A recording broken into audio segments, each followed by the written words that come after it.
বাংলাদেশের এক প্রান্ত থেকে অন্য প্রান্ত পর্যন্ত আগুন লাগাই দিচ্ছে। দানবের জন্য কোনো মানবাধিকার নাই।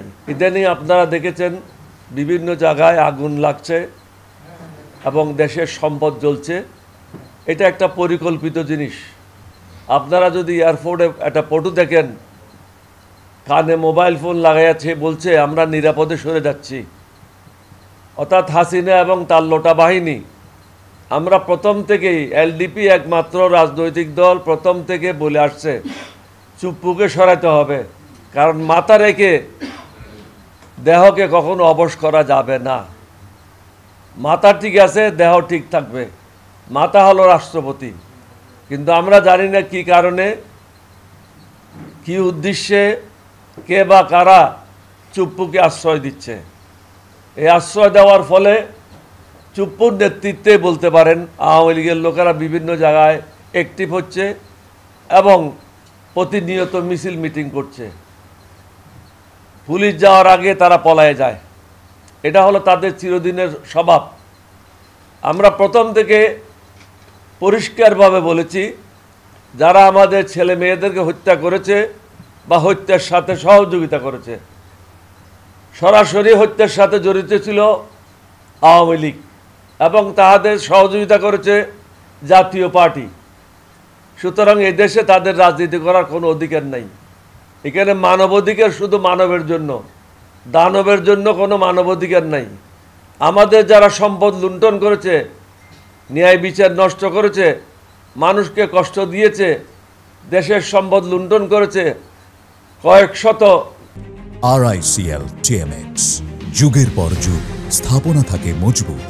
প্রায় 1500 ছেলে মেয়েদেরকে হত্যা করেছে। তাদেরকে এখানে রাজনীতি করতে দেওয়ার কোনো কারণ নেই। আজকে তাদের সাহায্যার্থে কে এগিয়ে আসছে? ভারত।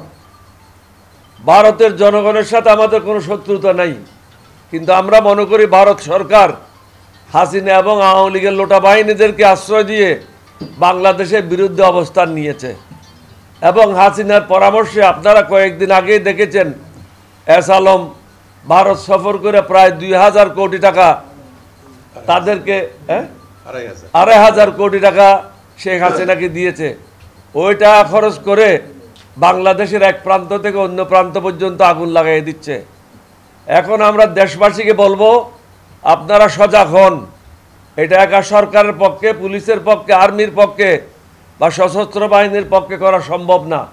অপরিচিত কোনো লোক দেখলেই তাকে চ্যালেঞ্জ করবেন, তার সাথে কথা বলবেন, কোত্থেকে আসছো, কেন আসছো, কোথায় যাচ্ছ। সমগ্র জাতিকে এগিয়ে আসতে হবে। এই লোটা বাহিনীকে ধ্বংস করতে হবে। লোকদেরকে বাংলাদেশ থেকে বিতাড়িত করতে হবে। এবং যারা এখনো সরকারে আছে, হাসিনার লোটা বাহিনী যে কোনো প্রতিষ্ঠানে হোক না কেন, তারা কখনো বাংলাদেশের বন্ধু নয়। তাদেরকে আইন অনুযায়ী শাস্তি প্রদান করা আমাদের কর্তব্য। শুধু বাংলাদেশ স্বাধীন করলাম আর লুটেরাদের হাতে দেশকে তুলে দিলাম, এটা ঠিক না।